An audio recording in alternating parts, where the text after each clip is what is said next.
Hi everyone, my name is Zach Bartenslogger and I'm the Extension Associate for Youth Livestock Programs in the state of Kentucky. Hope everyone is doing well. Today we will be going over sheep evaluation, which is the second video in our webinar series that covers the basics of livestock evaluation. Before we dive into some of the sheep evaluation material that I have, I want to make sure that we cover again the objectives that we have for this webinar series.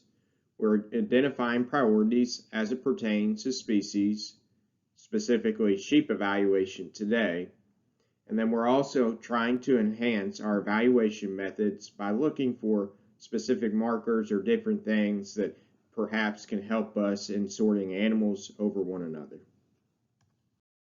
Before we dive into our priorities as it pertains to breeding sheep, I thought first that we'd start off with talking about industry fundamentals, specifically because the sheep industry is so highly segmented. And when I say the word segmented, I mean that there's a divide, or maybe there's two different aspects within the industry that we need to talk about. I'll note that neither one of these are right or wrong or anything in between. Certainly there's different niches that producers will gear towards, and that's perfectly fine. I just want to bring it up for us within the livestock judging world as something to think about and know that these type of breeding sheep can be brought forth to us, and that we need to know how to react to them and even know what they look like, just so that we have that in the back of our mind as we start to evaluate them and know what they stand for. So let's talk first about the purebred or performance side, where sheep with either seed stock or commercial targets are being bred for, and more specifically, we'll see them having lateness of maturity and growth as huge factors for us to consider as well. Basically, these are frame type sheep. These are sheep that are being used for a little extra growth, a little extra performance in them. We'll see them having a lot of height of shoulder, a lot of length of body, just very tall in terms of their stature, and a lot of times it takes them a little bit longer to get to that mature body type, or whatever you might want to describe that as, but basically they're bigger type sheep. Again, nothing wrong with that. That's just the way that they're bred for, and that meets the markets that they're trying to hit.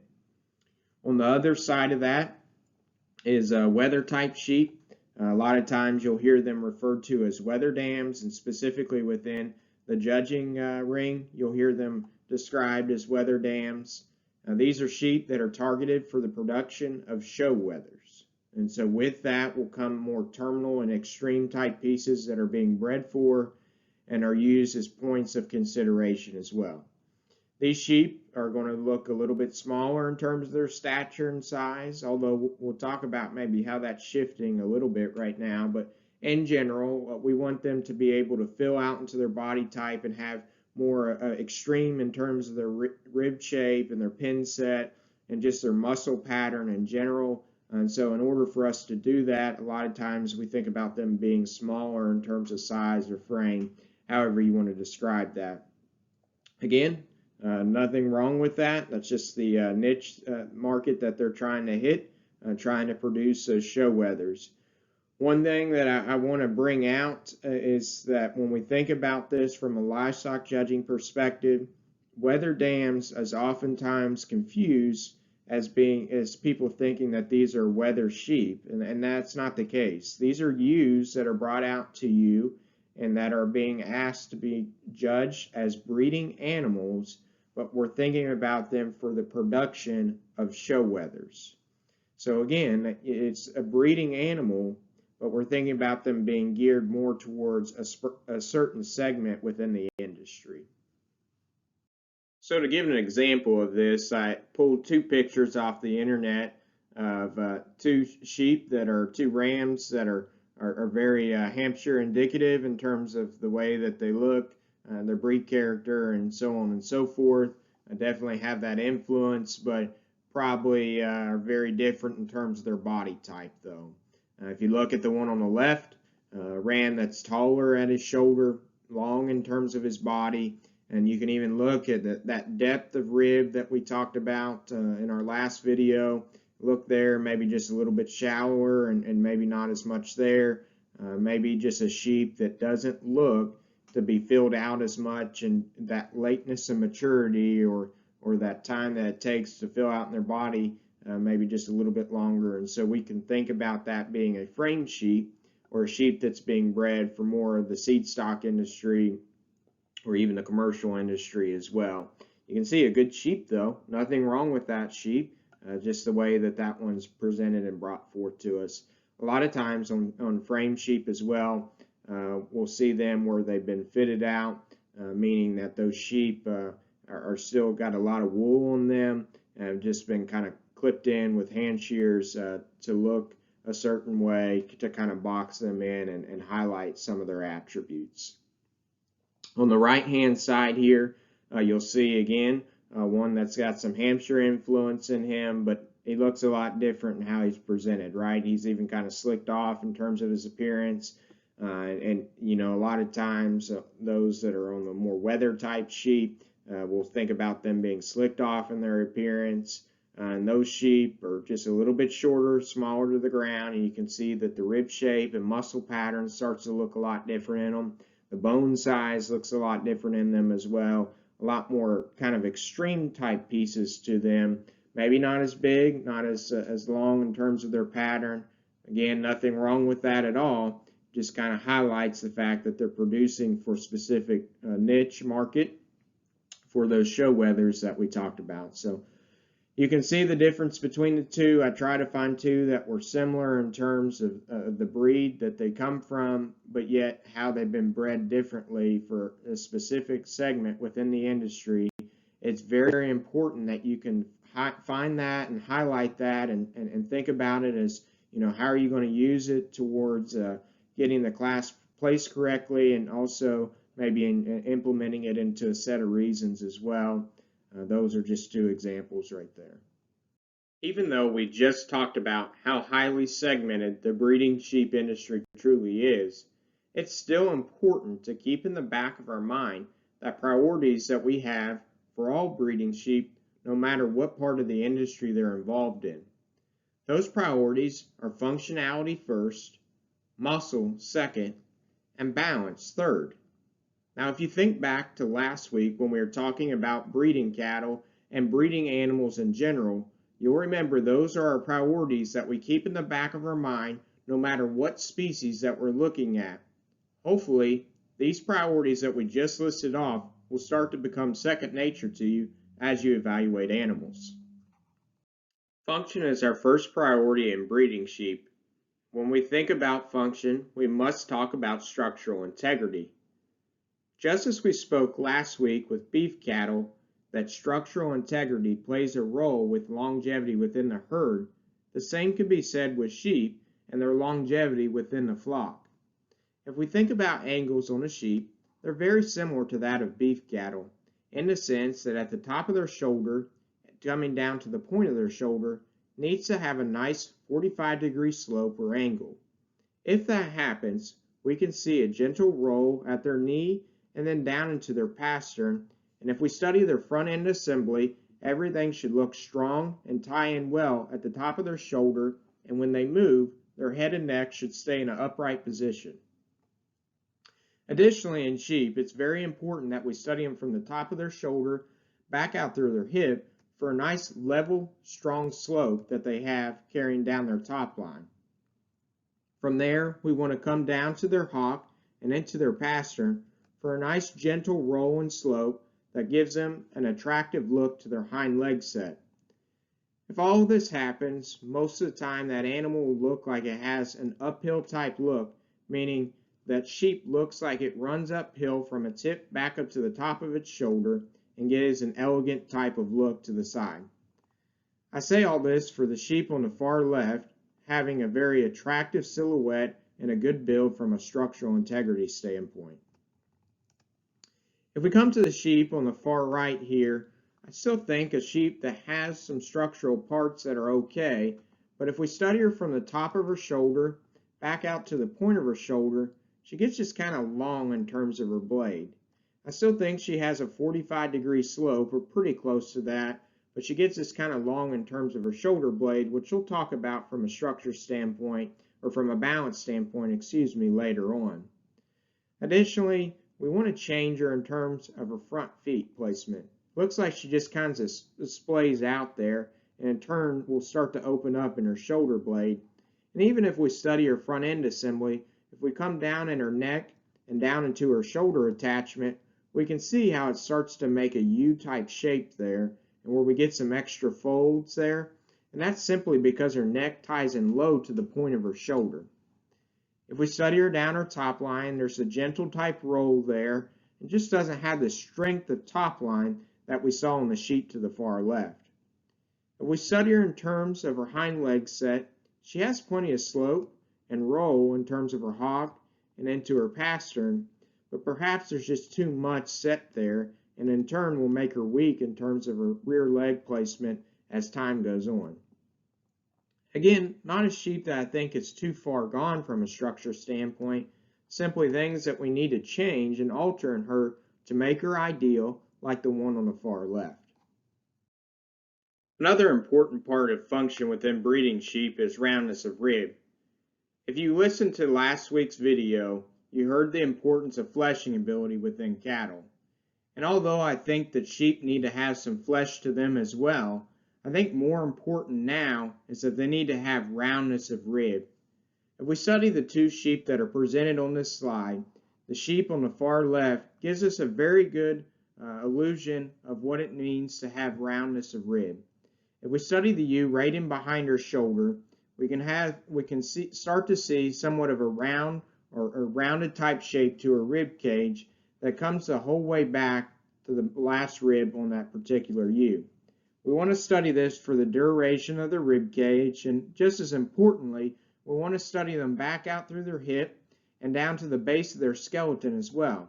Sheep that have some roundness to their rib will naturally open up with just a wider foundation.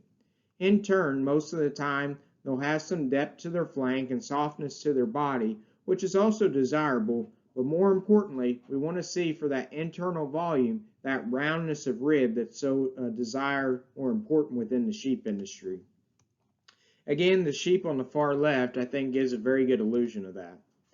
If we study the ewe on the far right, we can see she has plenty of depth of body. And although I think that's still an ideal type thing, or something that's getting close to ideal, she still needs to have that roundness of rib. And if we study her right in behind her shoulder down to the bottom of her rib cage, it just doesn't come as much curve there. If we come back to her last rib, the same could be said, and this is still evident if we come back out through her hip and down to the base of her skeleton. She just doesn't have that natural internal dimension or volume that perhaps the sheep on the far left has that gives that kind of roundness of body or roundness of rib.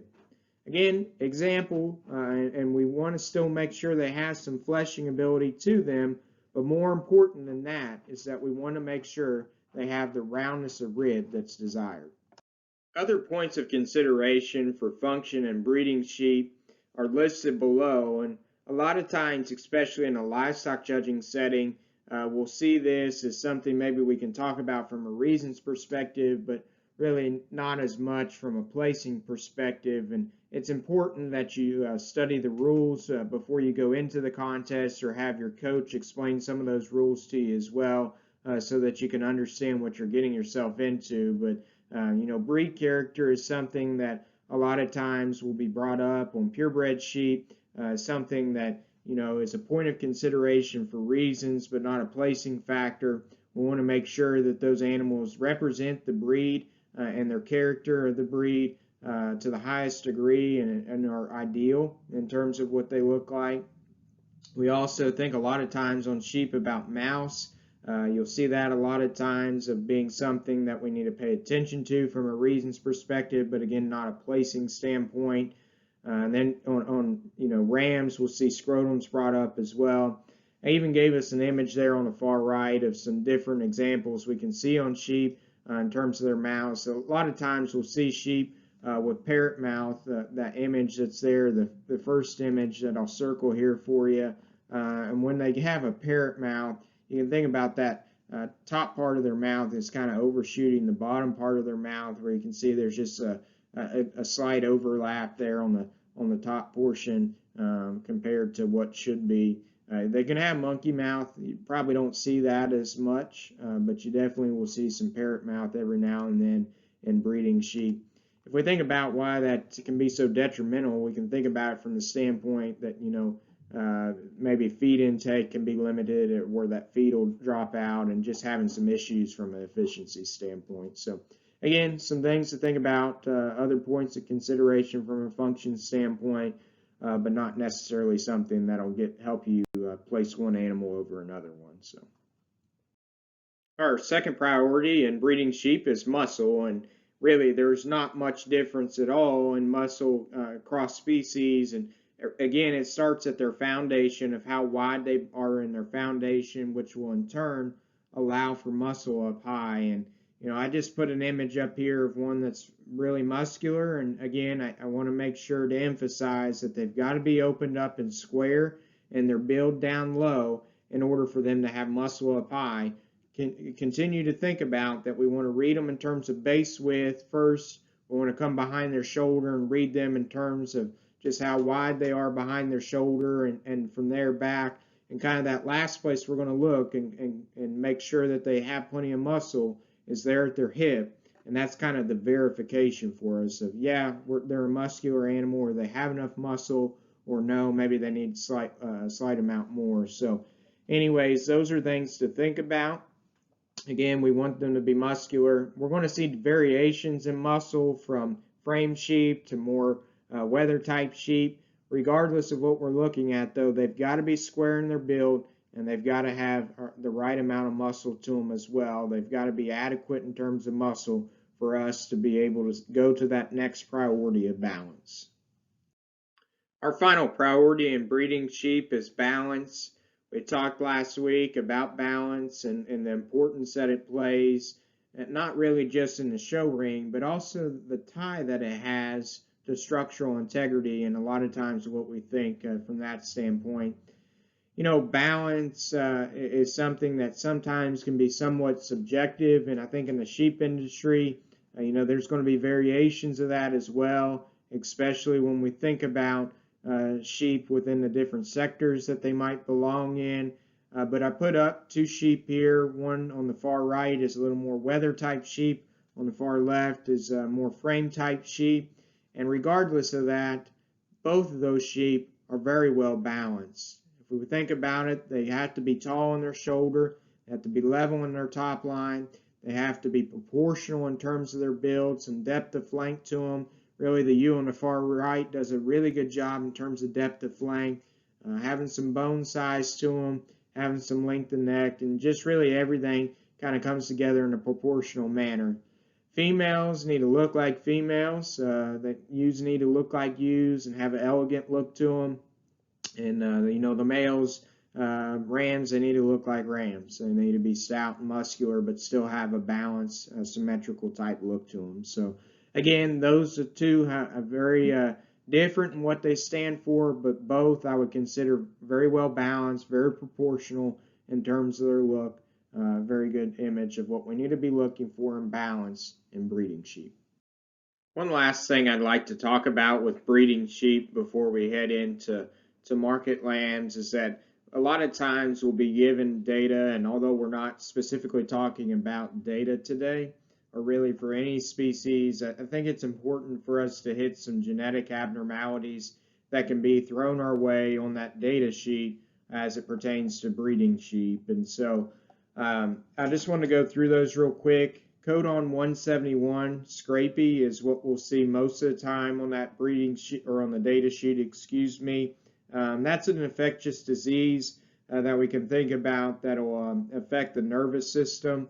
Really, we need to understand what those letters are that are thrown out to us so oftentimes, and how do we implement that in making a decision.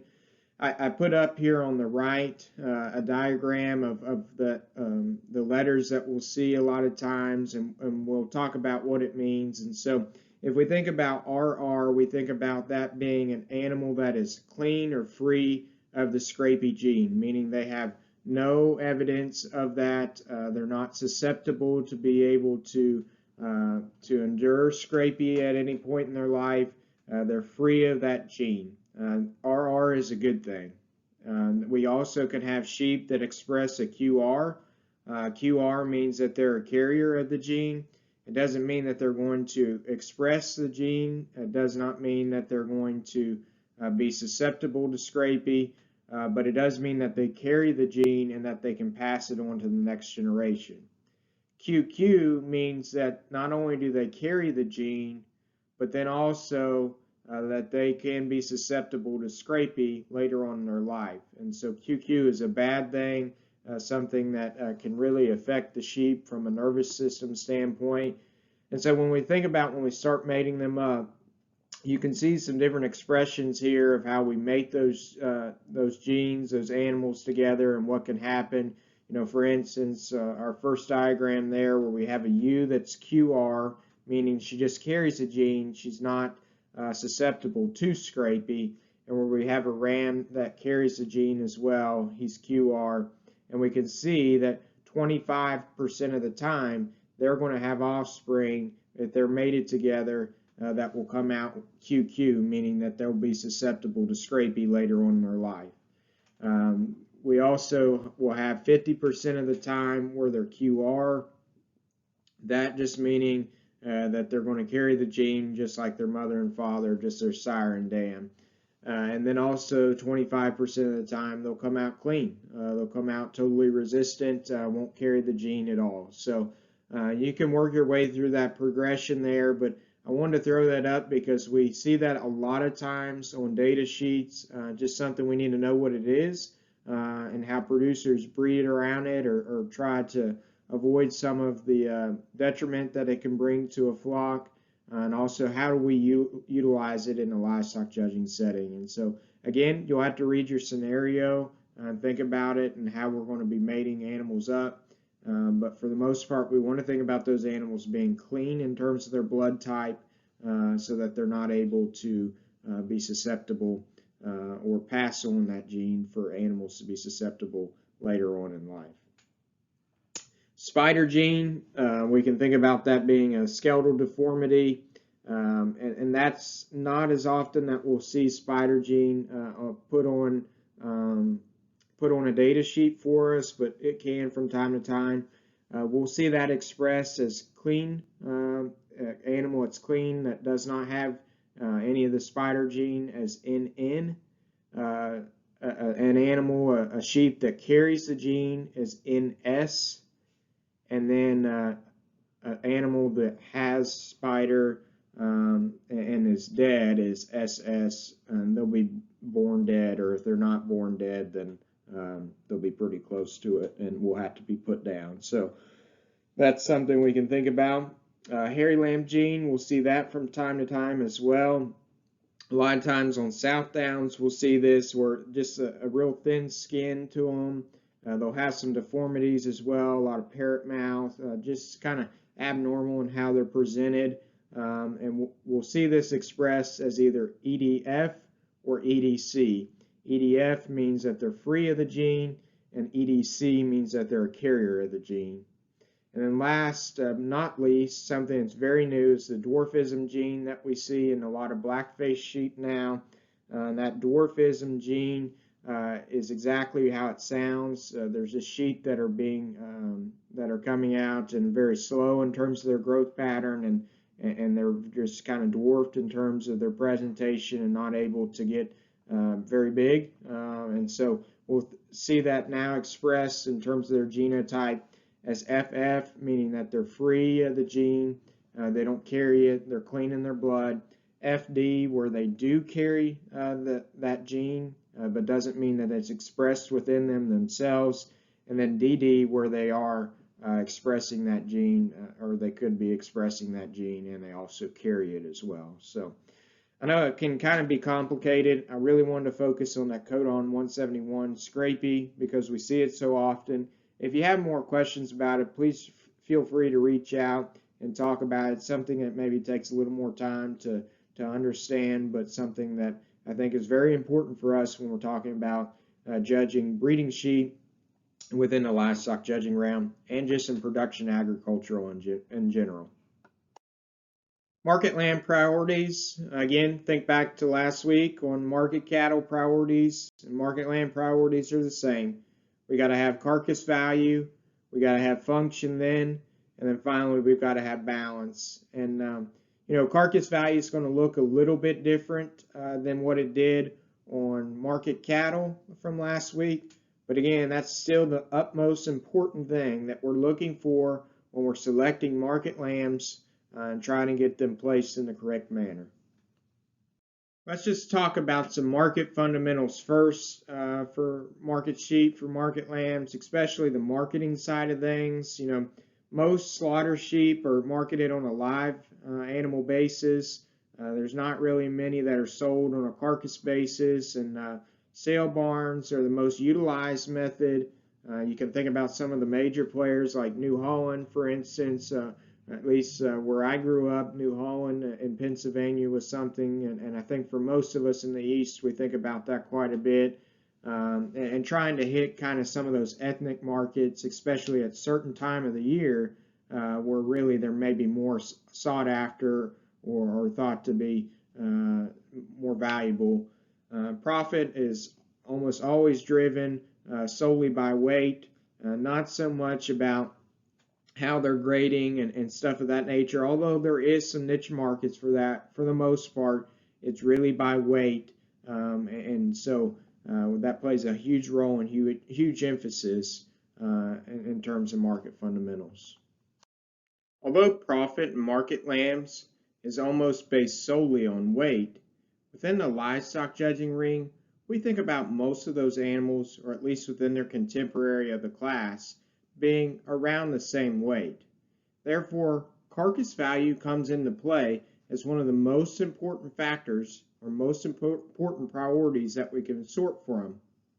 In that, we think about muscle and finish. And just like in all species, muscle is defined by the amount of product that animal will yield. In market lambs, we like to think about them having a wedge-type shape. We're fortunate in the fact that most market lambs are set up on a stanchion or on a rack where we can get over top of those sheep and study them down their back and out through their hip. That wedge-type shape needs to progressively get wider from their shoulder back out through their hip. The reason that this is so important in market lambs is we think about their most important or valuable cuts coming from their last rib back. So in fact, they should have an extremely wide loin edge and show plenty of shape and expression out through their hip and down into their lower leg. Again, we're going to study muscle in the same way that we have talked about it before, where they have to have a natural foundation to them in order for them to set muscle up high. But now we really want to study for that wedge-type shape and make sure that they're put together in the right manner from a muscle standpoint, where those valuable cuts are coming from their last rib back. The other important factor in carcass value in market lambs is finish.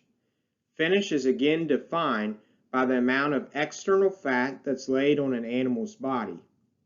Finish in sheep looks a lot different though than what it does in beef cattle. In beef cattle, remember, we wanted plenty of finish so that they could have marbling, which would in turn enhance the eating experience for a consumer.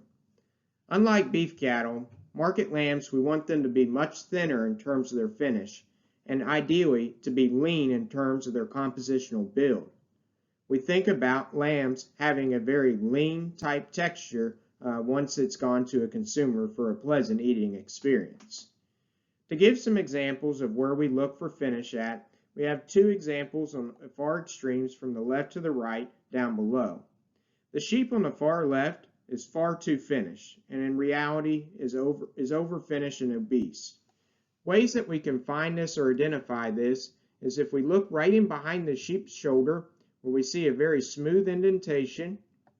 If we come back over its last rib or its rib cage, again being very wide there, and then coming back out through its hip where it comes back narrow. If we take a natural line of progression around the sheep's body and we come all the way back through its hip, we get what we call a boat type shape. The problem with this boat type shape is that the fat has actually started to make the sheep give an illusion that the widest portion is right there at its rib cage. Now, if you think back to what we just talked about, the most important cuts on a sheep come from its last rib back. So if the widest portion is right there at its rib cage, we can think about the sheep having some compositional type concerns. Additionally, we can identify fat on sheep from a rear view. If we study sheep from the top of their hip down to the base of their leg, they should have some outward flare and turn that comes out as we progress down the sheep from its hip down into its leg. However, on this particular sheep, if we study from the top of its hip down through its leg, it gives kind of a straight up and down appearance or a flatter type of appearance. Additionally, if we study in between their legs, what we call the inner portion of their leg or twist, there should be kind of a defined shape or curvature there. However, again, it kind of looks just flat or like the muscle is almost falling off. Again, we can think about this as the sheep has too much fat or finish on them, and where it's a compositional concern, meaning there's not enough muscle in relation to the amount of fat that that animal has laid on its body. The sheep on the far left is far too finished. If we come to the sheep on the far right, we can see one that is much more ideal from a finish standpoint. The sheep still has plenty of lean texture or shape to it, as we can see a defined curve right in behind its shoulder. We can come back over its rib cage where it certainly doesn't read to be the widest portion of it. And then if we come back to its hip, where is the widest portion, we can see some shape and curvature there. And in turn, we get this illusion where it's from the shoulder back through its hip, it's progressing wider as we go throughout its body. Again, from a rear view, we can see some shape and outward flare and turn to its leg, and the inner portion of its leg has a defined shape where it looks like there's some texture there to its muscle, and it definitely looks lean in terms of its appearance. Those two sheep are vastly different in terms of their finish and how they're put together, but I would definitely lean on the side of the sheep on the far right as being shapely and expressive in terms of its muscle pattern and being much more ideal from a finish perspective. Our second priority in market lambs is function. Up to this point, we've described a lot of pieces of function, and we broke down skeletal build and what it means to be efficient animals as it pertains to their body shape and fleshing ability. We want to make sure that we understand that function is important in market lambs, especially from the commercial standpoint where there's plenty of feedlots out there and the skeleton on those sheep need to be correct in order for them to convert feed efficiently and make money for those that are involved. From a judging perspective and from a judging ring perspective, we want to make sure that we understand structure well enough that we can apply that to the balance and build of the animal, as most of the time in the judging ring, we will have show wethers that are brought forth to us. Our third priority in market lambs is balance. Balance is still a huge player as it pertains to us in the livestock judging realm, as a good number of sheep that will be presented to us will have some show wether influence. We want to look for some of the following things that are listed on the left-hand side here, and I'll try to point it out in the show wether that's presented. We want to look for extension and elevation. As I mentioned before, especially on those weather dams that we were talking about, we're really starting to see a shift in focus in extension and elevation in animals. We want to see them lifted up in the front portion of their skeleton to make them look like they have that the illusion that they're running uphill, and it also just helps them from a balance and aesthetic standpoint. We can study them in terms of the height of their shoulder, and we can study them in terms of the length and extension that they have up through their front end. Again, another place that we want to look for that balance, and we've talked about before, is the levelness that they present. In particular, from the top of their shoulder back out through their hip, and how level and consistent do they stay from there. Another piece that we want to look for in terms of balance and aesthetic appeal, and those that are presented to us from a market lamb standpoint, is underline progression. We want to make sure that they're plenty deep in terms of their flank line in relation to their chest floor. If we do that, then it will give the illusion that they're running uphill and that the shallowest or the tightest portion is right here at their sternum and the deepest portion should be at their flank line. Additionally, another component of this is how long they are or the length they are in terms of their shoulder blade. I mentioned this before that if they have a short shoulder blade in relation to their chest floor, it should look a lot more shallow and should give them the illusion that they're running uphill. This is extremely important for us to look for in those market lambs to give that trendy and ideal type look. One other place that we can look is in terms of the amount of leg wool that that particular animal has. I know it seems like it's frivolous, however, it is a trend within the industry right now, and it does give them the illusion that they have just a little more circumference of foot and bone. By no means am I telling you that you need to go find the one that has the most leg wool, but I do think it does play an important role in the sense that it gives them kind of that optical illusion of more foot and bone. It's still important to study them for genuine foot and bone circumference, but again, you can make mention of that in reasons. These are just some of the aspects of balance that we should look for in market lambs and things that maybe separate them and make them just a little bit different on the sheep side of things compared to other species. Again, I appreciate everyone that's tuned in, and I hope everyone is doing well at home and staying safe during this time. I've left my email and phone number up here again. If you have any questions at all, please feel free to reach out. I'm happy to discuss things with you or explain things further. There's still a lot of things that we did not get to discuss during this time frame. We did not discuss handling. We did not discuss EPDs again, but those are things that maybe take more time and a lot of times I feel are better if we can have one-on-one to discuss that type of stuff. And even, for handling of market lambs, it's important when we have a live animal in front of us to demonstrate that and talk about that. But hopefully this gives you some material that you can study over. Again, if you have any questions at all, please feel free to reach out. Thanks again.